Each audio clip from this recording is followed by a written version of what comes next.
My battalion 69 മറ്റൊരു വീഡിയോയിലേക്ക് എല്ലാവർക്കും സ്വാഗതം. ഞാൻ ഇപ്പോൾ എത്തിയിരിക്കുന്നത് പുനലൂരാണ്. പുനലൂരിലൊരു ബ്രിഡ്ജുണ്ട്, പഴയൊരു ബ്രിഡ്ജ്. അപ്പോൾ ആ ബ്രിഡ്ജ് നമുക്ക് കാണാം. അപ്പോൾ അതിൻ്റെ വിശേഷങ്ങളൊക്കെ ഞാൻ പറഞ്ഞുതരാം. ആദ്യം നമുക്ക് ബ്രിഡ്ജ് ഒന്ന് കാണാം.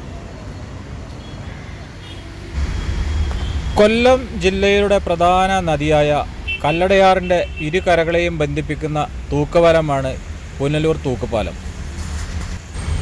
തിരുവിതാംകൂർ രാജാവായിരുന്ന ആയില്യം തിരുനാളിൻ്റെ കാലത്താണ് തൂക്കുപാലം നിർമ്മിച്ചത്. 1871 അന്നത്തെ ദിവാൻ നാണുപിള്ളയാണ് ഈ പാലം നിർമ്മിക്കുവാൻ അനുമതി നൽകിയത്. 1871 പണി ആരംഭിക്കുകയും 1877 പണി പൂർത്തിയാക്കുകയും ചെയ്തു. 1877 ഇത് സ്ഥാപിച്ചതെന്നാണ് ഇവിടെ ഈ ആർച്ചിൽ കൊടുത്തിരിക്കുന്നത്. ഇവിടെയൊക്കെ ഈ നടപ്പാതയൊക്കെ മരത്തിൻ്റെ ആണ് കേട്ടോ. നല്ല വലിയ കട്ടിയുള്ള മരം കൊണ്ടാണ് ഈ നടപ്പാത ഉണ്ടാക്കിയിരിക്കുന്നത്. കരിങ്കല്ലുകൊണ്ടാണ് ഈ ബ്രിഡ്ജ് ഇവിടെ പണിതിരിക്കുന്നത്. ബ്രിഡ്ജിൻ്റെ താഴെ കൂടെ നമ്മുടെ കല്ലടയാറ് നമുക്ക് ഒഴുകുന്നത് കാണാം. അപ്പോൾ അത് ക്രോസ് ചെയ്യാൻ വേണ്ടിയിട്ടുള്ളതാണ് ഈ ബ്രിഡ്ജ്. അങ്ങനെ ബ്രിഡ്ജിൻ്റെ കമാനം കടന്ന് നമുക്ക് പോകുമ്പോൾ അപ്പുറത്ത് മറ്റേ കമാനം കാണാം.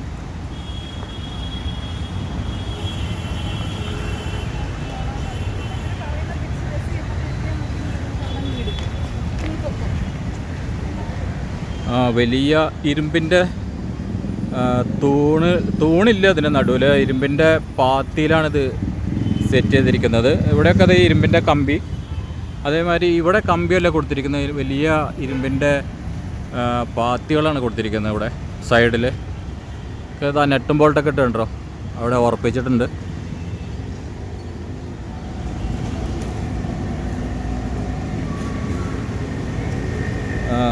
തൊട്ടപ്പുറത്ത് കൂടെ തന്നെ പുതിയ പാലം പോകുന്നുണ്ട്. വാഹനങ്ങളൊക്കെ ആ പാലത്തിൽ കൂടെയാണ് യാത്ര ചെയ്യുന്നത്. നല്ല വീതിയിലും അതേമാതിരി നല്ല നീളത്തിലുള്ള അടിപൊളിയൊരു തൂക്കുപാലമാണിത്. നടക്കുമ്പോൾ അത് ഷെയ്ക്കൊന്നും ആവുന്നില്ല കേട്ടോ, ഷെയ്ക്ക് ചെയ്യുന്നില്ല. അതിൻ്റെ രണ്ടാമത്തെ ആർച്ചാണ് ഇവിടെ.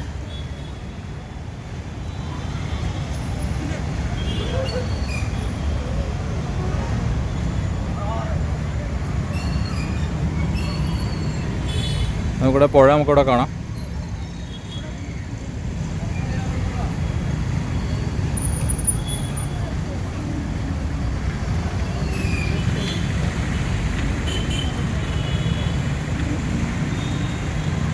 നല്ലൊരു സുന്ദരൻ ആർച്ചും കൊടുത്തിട്ടുണ്ട്. എല്ലാം കരിങ്കല്ലിൽ പണിത നല്ല സുന്ദരമായൊരു ആർച്ച്. ഒരുപാട് പേര് ഇവിടെ വരുന്നുണ്ട്, ഫോട്ടോ എടുക്കുന്നുണ്ടൊക്കെ ചെയ്യുന്നുണ്ട്. അല്ല, നമുക്ക് അപ്പുറത്തെ സൈഡിലേക്ക് നടന്നു പോവാം.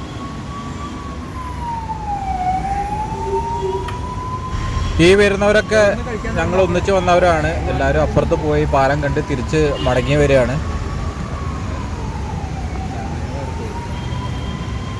ഫുൾ മരം കൊണ്ട് ഉണ്ടാക്കിയ അതിസുന്ദരമായ ബ്രിഡ്ജാണ്. ഇതിൻ്റെ അപ്പുറത്ത് റോഡാണ്.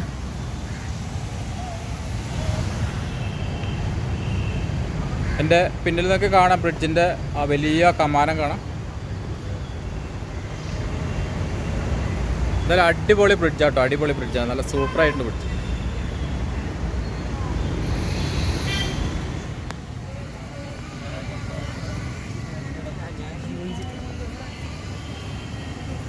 ഒരുപാട് പേര് ബ്രിഡ്ജ് കാണാൻ വേണ്ടി വരുന്നവരുണ്ട്. പിന്നെ ഇവിടെയുള്ള ആൾക്കാരിൽ തന്നെ ഈ ബ്രിഡ്ജിൽ കൂടെ അപ്പുറത്തോട്ട് പോകുന്നുണ്ട്. ആ റോട്ടിൽ കൂടെ പോകണേക്കാട്ട് സൗകര്യം ഇതിൽ കൂടെ പോകുന്നതാണ്.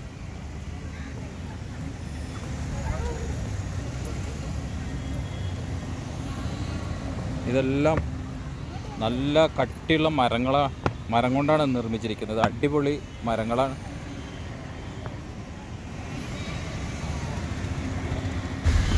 ബ്രിട്ടീഷ് സാങ്കേതിക വിദഗ്ധൻ ആൽബർട്ട് ഹെൻറിയുടെ മേൽനോട്ടത്തിലാണ് ഇതിൻ്റെ രൂപകൽപ്പനയും അതുപോലെ തന്നെ ഇതിൻ്റെ നിർമ്മാണമൊക്കെ ആരംഭിച്ചത്. തെക്കേ ഇന്ത്യയിലെ ഇത്തരത്തിലുള്ള ആദ്യത്തെ ഒരു നിർമ്മാണമാണ് ഈ തൂക്കുപാലം.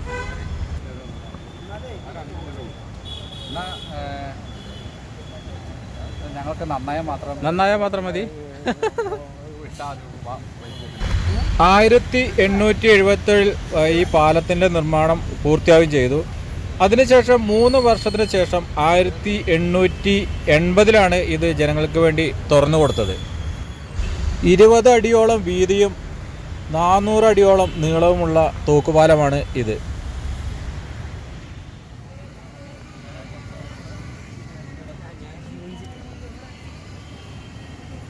ഒരുപാട് പേര് ബ്രിഡ്ജ് കാണാൻ വേണ്ടി വരുന്നവരുണ്ട്. പിന്നെ ഇവിടെയുള്ള ആൾക്കാരിൽ തന്നെ ഈ ബ്രിഡ്ജ് കൂടെ അപ്പുറത്തോട്ട് പോകുന്നുണ്ട്.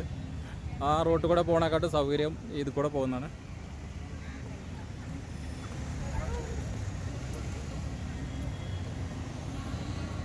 ഇതെല്ലാം നല്ല കട്ടിയുള്ള മരം കൊണ്ടാണ് നിർമ്മിച്ചിരിക്കുന്നത്. അടിപൊളി മരങ്ങളാണ്.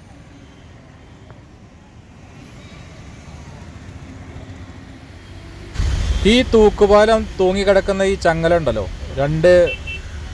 രണ്ട് ഭാഗത്തായിട്ട്, ഒന്ന് ഈ ഭാഗത്തും ഒന്ന് ആ ഭാഗത്തുള്ള കമാനത്തിൻ്റെ ഉള്ളിൽ കൂടെ വന്നിട്ട് നിലത്ത് കിണറിന് സമാനമായ കുഴിയെടുത്തിട്ടാണ് അതിൻ്റെ ഉറപ്പിക്കുന്ന ഭാഗം അതിലേക്ക് ഇറക്കി വെച്ചിട്ടാണ് ഇതിൽ ബലപ്പെടുത്തിയിട്ടുള്ളത്. പണ്ട് കാലത്ത് ഈ പാലത്തിലൂടെ വാഹനങ്ങൾ കടന്നു പോയിരുന്നു. പഴമയുടെ ചരിത്രത്തെ ഉയർത്തിപ്പിടിച്ചു നിൽക്കുന്ന ഈ തൂക്കുപാലം നിങ്ങൾ എന്തായാലും കാണാൻ ശ്രമിക്കുക. ഈ വഴി പോകുന്നവർ എന്തായാലും കാണുക. അത്രയും നല്ലൊരു മനോഹരമായ ഒരു ബ്രിഡ്ജാണിത്. ചരിത്ര കാഴ്ചകൾ കാണാൻ നമ്മൾ എപ്പോഴും ശ്രമിച്ചുകൊണ്ടേയിരിക്കണം. മൈ ബറ്റാലിയൻ 69ൻ്റെ ഫാമിലിയിലേക്ക് നിങ്ങളെ സ്നേഹത്തോടെ ക്ഷണിക്കുന്നു. ആദ്യമായി എൻ്റെ വീഡിയോ കാണുന്നവർ സബ്സ്ക്രൈബ് ചെയ്യാൻ മറക്കാതിരിക്കുക. ഈ വീഡിയോ നിങ്ങൾക്ക് ഇഷ്ടമായാൽ നിങ്ങളിത് മറ്റുള്ളവരിലേക്ക് എത്തിക്കുക. നിങ്ങളുടെ അഭിപ്രായങ്ങൾ കമൻറ്റ് ചെയ്ത് എന്നെ അറിയിക്കുക. ഈ വീഡിയോ നിങ്ങൾക്ക് ഇഷ്ടമായെന്ന് വിചാരിക്കുന്നു. അടുത്തൊരു വീഡിയോയുമായി നമുക്ക് വീണ്ടും കാണാം. ബൈ.